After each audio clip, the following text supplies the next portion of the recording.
अस्सलाम वालेकुम जी। मैं उम्मीद करता हूँ आप सब लोग खैर ऑफियत से होंगे और ठीक ठाक होंगे।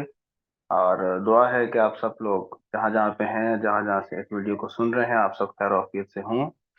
तो इस वीडियो का जो एजेंडा है that is to solve one of the questions on marginal and absorption costing, जो कि one of the very important topics है हमारी कॉस्ट एंड मैनेजमेंट अकाउंटिंग का। तो ये एक सवाल है आई कैप स्टडी टेक्स्ट का, खान कंपनी के नाम से। मेरी जो कि स्टडी टेक्स्ट है उसमें ये गालिबन ये सीक्वेंस में क्वेश्चन नंबर 6 है। तो आज की इस वीडियो के अंदर इंशाल्लाह हम इस क्वेश्चन को शुरू से एंड तक पहले डिस्कस करेंगे और फिर इसको सॉल्व करेंगे। तो आइए जी, सबसे पहले इस क्वेश्चन को देखते हैं जी। मैंने अभी अपनी स्क्रीन के ऊपर यही क्वेश्चन ओपन किया हुआ है। तो इसको जरा एक दफा रिक्वायरमेंट से शुरू करते हैं इसको पढ़ना। जैसे कि हमारा एक अंदाज होता है किसी भी सवाल को हम जब अटेम्प्ट करते हैं, वही start it by reading the requirement first of all. तो रिक्वायर कर रहा है हमसे कि प्रिपेयर करें हम budgeted profit and loss account for the month ended 30th June 2020 under absorption costing. उसके बाद जो दोनों मेथड्स हैं, दोनों मेथड से मुराद मार्जिनल कॉस्टिंग और अब्जॉर्प्शन कॉस्टिंग, इनके जो दोनों मेथड्स से जो प्रॉफिट्स हैं उसको आपने सर रिकंसाइल करना है। अगर हम इस सवाल को देखें तो एक इंपॉर्टेंट चीज इस सवाल में ये है कि पूरा सवाल बजटेड पोजीशन पे प्रिपेयर हुआ हुआ है। यानी कि हम कह सकते हैं कि हम अभी 1 जून 2020 पे खड़े हुए हैं और अगला जो पूरा मंथ है उसके लिए बजटेड इनकम स्टेटमेंट बनानी है अंडर अब्जॉर्प्शन कॉस्टिंग। और सवाल के अंदर उसने हमें budgeted income statement under marginal costing provide की हुई है। तो देखें, जैसे अगर हम पहली स्टेटमेंट पढ़ें तो हमें इससे अंदाजा होता है कि Khan company is a small business, जो कि जिसकी following budgeted marginal costing profit loss account है for the month ended June 30th 2020। तो सर ये पूरे का पूरा सवाल बजटेड पोजीशन के ऊपर है। और इसमें एक इंपॉर्टेंट कैच इस सवाल में क्या है, अभी उस पर आते हैं। तो बहरहाल मैं वैसे भी जनरली भी अपने स्टूडेंट से इस बात को डिस्कस कर चुका होता हूँ अब तक कि ये ध्यान में रखें कि अगर सवाल में वो सिर्फ मुझे फॉर एग्जांपल अगर मैं फिक्स्ड ओवरहेड्स की बात कर रहा हूँ, तो अगर सवाल में मुझे सिर्फ फिक्स्ड ओवरहेड्स कह रहा है तो मैं उसी को बजटेड उसी को एक्चुअल अज्यूम कर रहा होता हूँ। अगर सवाल में सिर्फ बजटेड फिक्स्ड ओवरहेड्स का नाम लिया जाए तो मैं उसकी उसी को बजटेड उसी को एक्चुअल मान रहा होता हूँ। और ऐसा भी होता है कि अगर एक्चुअल फिक्स्ड ओवरहेड सवाल में हो, बजटेड का कहीं जिक्र ना हो, और हम जानते हैं कि बजटेड फिक्स्ड ओवरहेड्स की हमें जरूरत होती है to calculate fixed overhead absorption rate, तो फिर उसी एक्चुअल को बजटेड ही माना जाता है। ये कुछ चीजें एज्यूम्ड ली जाती हैं। बहरहाल मैं क्लास में ये चीजें इस लेवल पे इस ये जो भी मैं सवाल कर रहा हूँ इससे पहले इन चीजों को डिस्कस कर चुका होता हूँ। तो माय स्टूडेंट्स नो कि एक्चुअल और बजटेड में अगर कोई सवाल में डिस्क्रिपेंसी है तो we should know that what values have to be assumed. बहरहाल इस सवाल में भी अगर हम देखें तो हमें पूरा का पूरा स्ट्रक्चर मिलता है। देखें, सेल्स, उसके बाद वेरिएबल कॉस्ट ऑफ सेल्स है, उसमें ओपनिंग प्रोडक्शन कॉस्ट है और क्लोजिंग स्टॉक की कॉस्ट है, फिर ग्रॉस कंट्रीब्यूशन आता है, फिर हम वेरिएबल सेलिंग के खर्चे माइनस करते हैं तो हमारे पास फाइनल कंट्रीब्यूशन मार्जिन, जिसको हम अपनी जबान में नेट कंट्रीब्यूशन मार्जिन कहते हैं। फिर उसके बाद फिक्स कॉस्ट सारी की सारी उसमें से माइनस कर दी गई है, क्योंकि मार्जिनल कॉस्टिंग का अंदाज ये होता है कि कंट्रीब्यूशन से ऊपर सारे वेरिएबल खर्चे माइनस होते हैं और कंट्रीब्यूशन से नीचे सारे फिक्स खर्चे माइनस कर दिए जाते हैं। तो सारे फिक्स खर्चे नीचे से माइनस कर दिए गए हैं after the calculation of contribution margin, और फाइनली हमारे पास नेट प्रॉफिट आता है 8,000 का। तो ये सारा बजटेड पोजीशन पे बना हुआ है। तो बजटेड पोजीशन में सिर्फ एक चीज ही होगी कि सारा डाटा हमें बजटेड मिलेगा। और हमें सवाल में इस तरह से दिया गया है, ये सारी वैल्यूज बजटेड पोजीशन पे प्रिपेयर्ड है। अभी ये पूरा महीना शुरू होना है तो सारी वैल्यूज बजटेड है, यानी कि इसमें यूनिट्स भी बजटेड होंगे और इसी तरह से जो प्राइसेस हैं और कॉस्ट हैं वो भी कौन से ली जाएंगी, बजटेड ली जाएंगी। तो नीचे जब हम आते हैं तो हमें मालूम होता है कि उसने फिर हमें अकॉर्डिंगली एक स्टैंडर्ड सी कॉस्ट पर यूनिट दे दी है कि भाई मटेरियल की कितनी कॉस्ट पर यूनिट लगती है अमूमन, वो उसने 16, इसी तरह से 18 डायरेक्ट लेबर की कॉस्ट लगती है और वेरिएबल प्रोडक्शन ओवरहेड्स की कॉस्ट पर यूनिट 6 लगती है। स्टैंडर्ड सी उसने दे दी है। अगेन सवाल में कहीं इंडिकेशन नहीं है कि सर ओपनिंग के लिए ये रेट्स डिफरेंट थे, ड्यूरिंग द पीरियड के लिए ये रेट्स डिफरेंट हैं। चूंकि one of the basic questions आप कह सकते हैं, तो इसलिए इसमें उसने ओपनिंग और ड्यूरिंग द पीरियड के रेट्स में कोई फर्क नहीं रखा। यही रेट्स आप बेटा ओपनिंग स्टॉक के लिए भी यूज कर सकते हो, यही ड्यूरिंग द पीरियड के लिए भी यूज कर सकते हैं। तो और इसके अलावा देखें, बजटेड सेल प्राइस भी उसने दे दी है 60। आखिरी जो दो लाइंस हैं वो उसने हमें हेल्प आउट कर दिया है to calculate fixed overhead absorption rate, क्योंकि हम जानते हैं फिक्स्ड ओवरहेड अब्जॉर्प्शन रेट जो कैलकुलेट होता है उसका formula budgeted fixed overheads over budgeted activity level. और अगर नॉर्मल एक्टिविटी लेवल दे दिया जाए तो उसको प्रेफरेंस होती है। तो सवाल में उसने बता दिया है कि पूरे मंथ की बेटा नॉर्मल एक्टिविटी 4,000 यूनिट्स है और बजटेड फिक्स्ड ओवरहेड्स कितने हैं पूरे महीने के, 8,000। So it will enable us to calculate fixed overhead absorption rate because we know कि absorbed fixed overheads under absorption costing कैसे कैलकुलेट होता है, fixed overhead absorption rate into actual activity. तो यानी इन अदर वर्ड्स हमारे इस situation में जो भी हमारी प्रोडक्शन होगी ड्यूरिंग द पीरियड वो हमें उससे मल्टीप्लाई करके हमें एब्जॉर्ब फिक्स्ड ओवरहेड्स मिल जाएंगे। लेकिन अब इंपॉर्टेंट चीज देखें सवाल में क्या है, मार्जिनल के लिए तो इनकम स्टेटमेंट मिल गई बजटेड, लेकिन अब एब्जॉर्प्शन की कैलकुलेट करनी है। अब उमूमन सवालों में ये होता है कि हमारे पास कॉस्ट पर यूनिट और प्राइसेस पर यूनिट यानी कि सेलिंग प्राइस की बात कर रहा हूँ वो अवेलेबल हो जाता है और यूनिट्स अवेलेबल हो जाते हैं। इस सवाल में रिवर्स कैलकुलेशन की रिक्वायरमेंट है। देखें कैसे, मेरे पास टोटल टोटल वैल्यूज हैं। ये देखें सेल्स की बात करूं तो मेरे पास सेल्स वैल्यू है, और नीचे आके देखूं तो मेरे पास ये देखें बजटेड सेल प्राइस है। तो यहां से मैं सेल यूनिट्स निकाल सकता हूं। इसी तरह से ओपनिंग स्टॉक की बात करते हैं, चूंकि मार्जिनल कॉस्टिंग है मैं जानता हूं मार्जिनल कॉस्टिंग की का फीचर ही ये होता है कि तमाम के तमाम यूनिट्स अपनी वेरिएबल प्रोडक्शन कॉस्ट पे वैल्यूड होते हैं। तो ओपनिंग स्टॉक के यूनिट्स नहीं है लेकिन कॉस्ट टोटल वैल्यू की अवेलेबल है। और मुझे ये भी मालूम है कि कॉस्ट पर यूनिट कितनी है। ये देखें 16, 18 और 6, तो अगर हम ये ऐड अप करें तो 34 और 6 ये 40 बनता है। ठीक है, so we have the cost per unit and we have the total cost, so you can easily calculate number of opening units as balancing figure.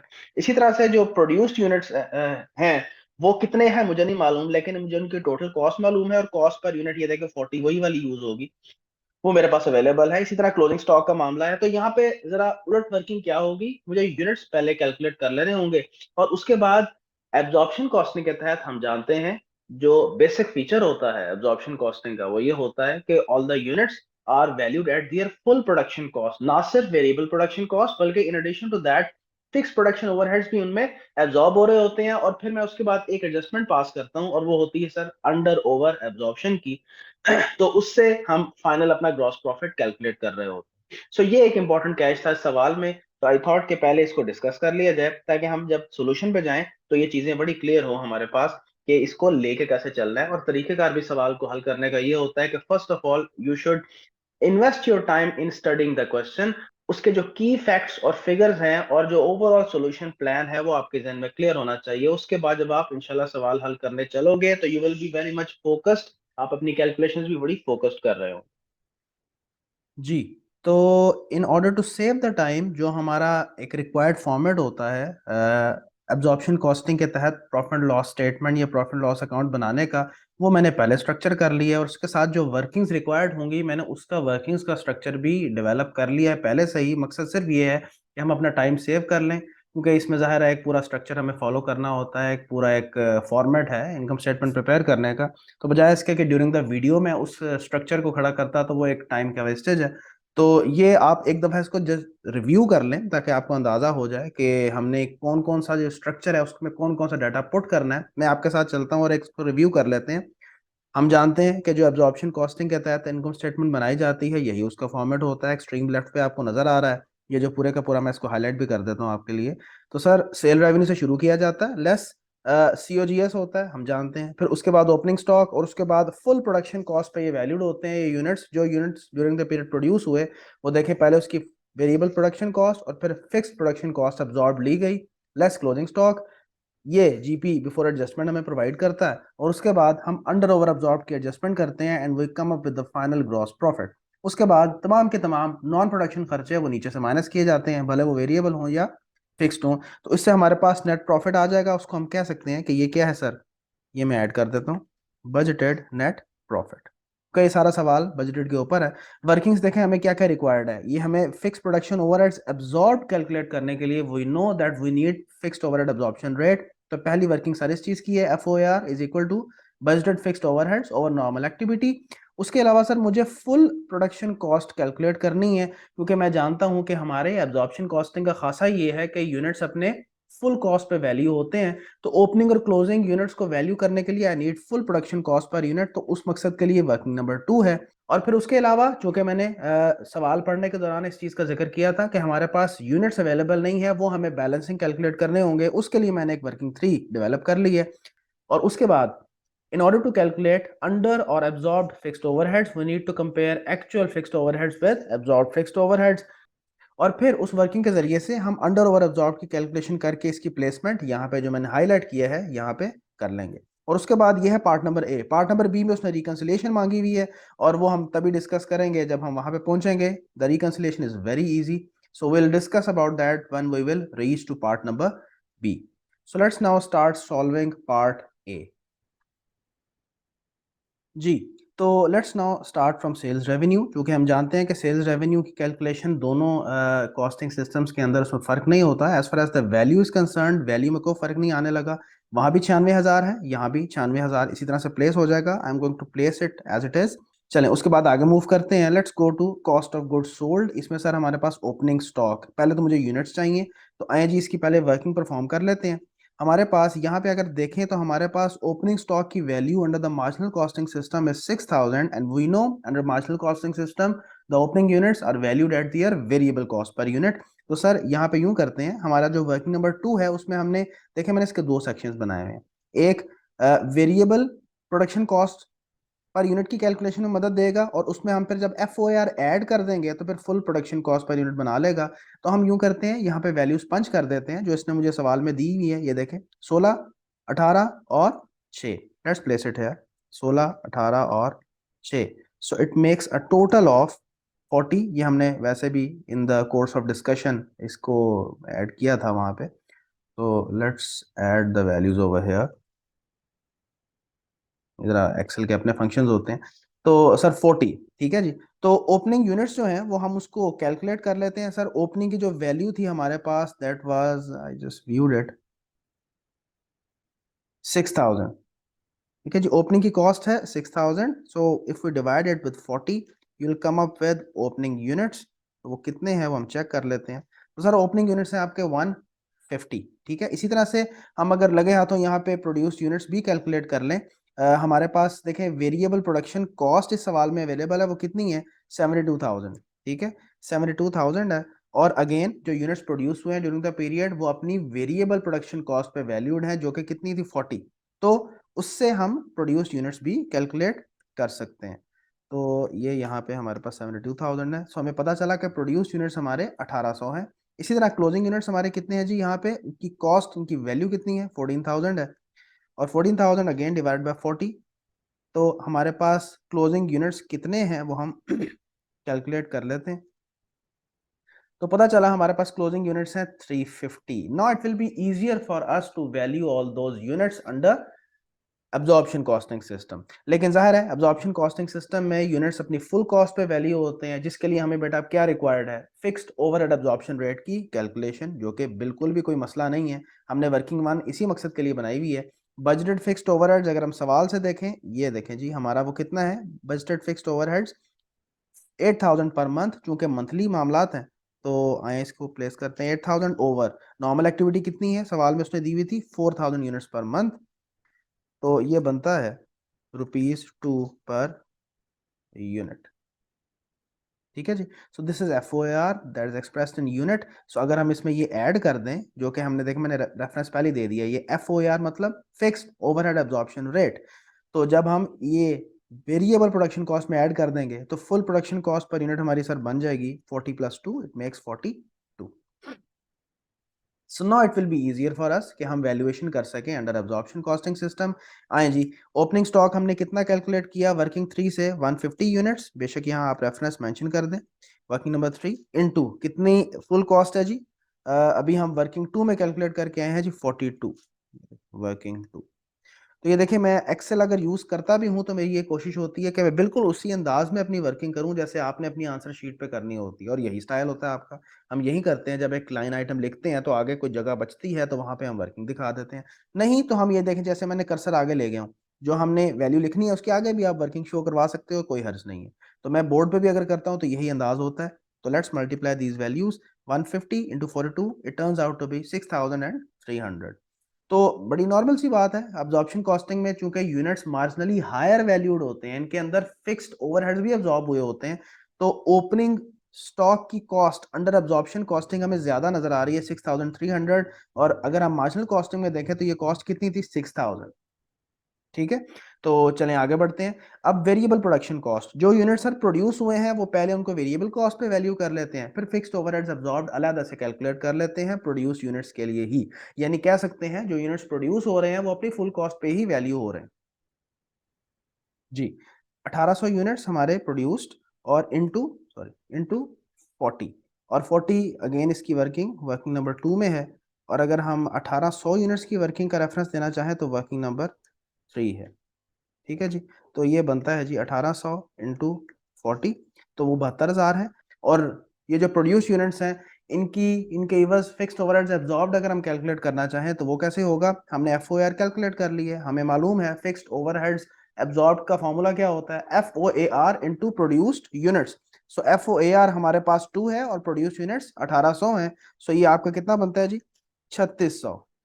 चलें, इसी तरह क्लोजिंग स्टॉक की कैलकुलेशन पे आते हैं। क्लोजिंग स्टॉक के हमारे यूनिट्स कितने हैं जी? क्लोजिंग स्टॉक के यूनिट्स हैं 350, जो कि हमने वर्किंग नंबर 3 में कैलकुलेट कर लिए हैं। और ये भी अपनी फुल कॉस्ट पे वैल्यू होंगे just like the opening units. और वो कितनी है जी फुल कॉस्ट हमारी? 42, that has been worked out in working number 2। तो ये हमारी कितनी वैल्यू बन गई जी? 350 into 42. So that's how you can easily calculate your cost of goods sold under the absorption costing system, and that is how much? That is 67,200. ठीक है जी। So now you can easily calculate your gross profit before adjustment, and that is how much? 28,800. तो हमारे absorb fixed overheads कितने हैं जी? हम इसको calculate कर चुके हैं, 3600।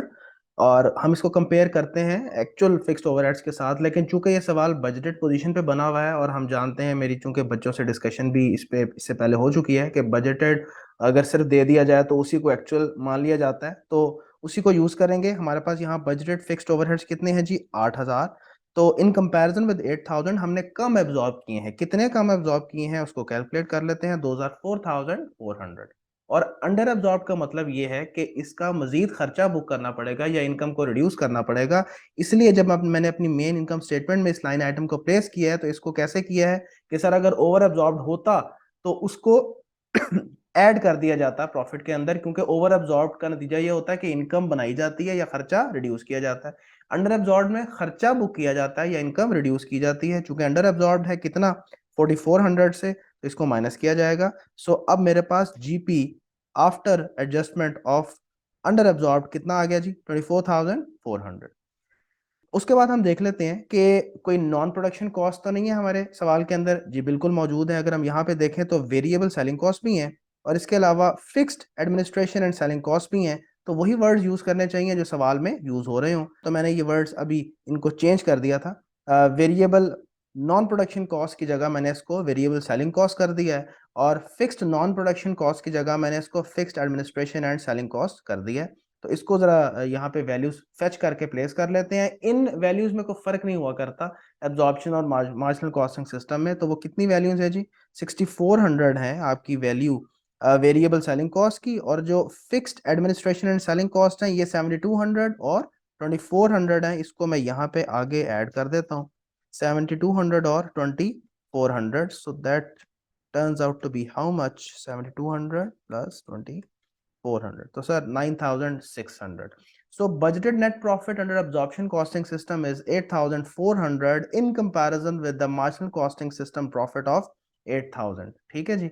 और ये फर्क क्यों है ये भी क्लास में बात होती रहती है। इसको हल्का सा मैं एक एविडेंस के तौर पे आपके सामने प्लेस भी कर देता हूँ। चूंकि इन्वेंट्री लेवल बेटा इंक्रीज हो रहा है, ये देखो ओपनिंग के मुकाबले में क्लोजिंग स्टॉक ज्यादा है। तो जब क्लोजिंग स्टॉक ओपनिंग से ज्यादा होता है तो एब्जॉर्प्शन का प्रॉफिट ज्यादा होता है in comparison with the marginal profit. The same is the case here. It is 8,400 for absorption costing and 8,000 for marginal costing. और इंटरेस्टिंगली अब इन्हीं दो प्रॉफिट्स की रिकंसिलिएशन रिक्वायर्ड है, that will be reconciled in part number B.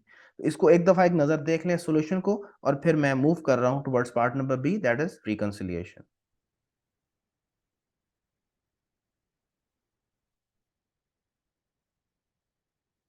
चलें जी, so let's now move to part number B.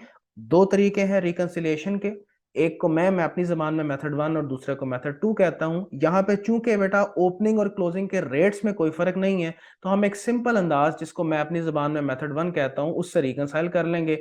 एक ही reconciling item होती है, and that is what? Change in inventory level into fixed overhead absorption rate. और अगर आप चाहें तो मेथड 2 से भी इसको सॉल्व कर सकते हैं, और वो मेथड भी आप जानते हैं क्लास में डिस्कस होता रहता है। बहरहाल मैं यहाँ पे इसको मेथड 1 से ही हल कर रहा हूँ। और तरीकेकार क्या है? जिस मर्जी प्रॉफिट को बेटा ऊपर रख लें, चाहे मार्जिनल को ऊपर रखना है मार्जिनल को रख लें, चाहे एब्जॉर्प्शन को ऊपर रखना है एब्जॉर्प्शन को। मैंने यहाँ पे मार्जिनल को रखना मुनासिब समझा। तो 8,000 है हमारा मार्जिनल का प्रॉफिट और एब्जॉर्प्शन का प्रॉफिट है 8,400। तो sir change in inventory level कितना है हमारे पास, अगर हम यहाँ से देखें what is the change, 350 minus 150 that is the change. ठीक है जी, 350 माइनस 150 और हम जानते हैं 200 है, इनटू एफ ओ आर कितना है हमने देखें कैलकुलेट किया हुआ है, इसका रेफरेंस हम दे सकते हैं। ये देखें चेंज इन इन्वेंट्री लेवल, देखें हम वर्किंग 3 में ये कैलकुलेट कर चुके हैं इन्वेंट्री लेवल्स को, you can give the reference over here. Into F O R कितना है जी, एफ ओ आर है हमारा 2, तो एफ ओ आर 2 है, इससे मल्टीप्लाई किया जाएगा। इसके लिए भी आप रेफरेंस दे सकते हैं कि ये हमने वर्किंग नंबर 2 में कैलकुलेशन की हुई है, ये देखें वर्किंग नंबर 2 में एफ ओ आर कैलकुलेट हुआ हुआ है, तो ये रेफरेंस यहाँ पे देख सकते हैं। और ये वैल्यू कितनी बनती है जी, ये बन गया 200 इंटू 2, तो 400। तो ये देखें यही रिकनसाइलिंग आइटम है। और इंटरेस्टिंगली मैंने यहाँ पे आपको बताया हुआ है क्लास में कि आपने कोई खुद से नहीं याद करना कि जिस अगर इसको ऊपर रखेंगे तो जो रिकनसाइलिंग आइटम है वो माइनस होगी ऐड होगी। सिंपल सा काम है, आपने बेसिक मैथमेटिकल लॉजिक यूज करनी है और देखना है कि ये जो जैसे 400 एक रिकनसाइलिंग आइटम बनी है, ये ऐड होगी या माइनस होगी। तो ये मुझे रिकनसाइलिंग आइटम और वैल्यूज खुद बता रही हैं कि 400 8000 में ऐड होगा तभी जाके 8400 की वैल्यू कैलकुलेट हो रही होगी। तो you have to add it in order to reconcile 8000 and 8400। और अगर यही आपने रिवर्स कर दिया होता, एब्जॉर्प्शन कॉस्टिंग का प्रॉफिट ऊपर लिख दिया होता, तो यही 400 माइनस हो रहा होना था in order to reconcile that 8400 with 8000। So it depends कि आपने किसको ऊपर रखा है किसको नीचे रखा है। So the only reconciling item was rupees 400 that reconciled the profits of both methods.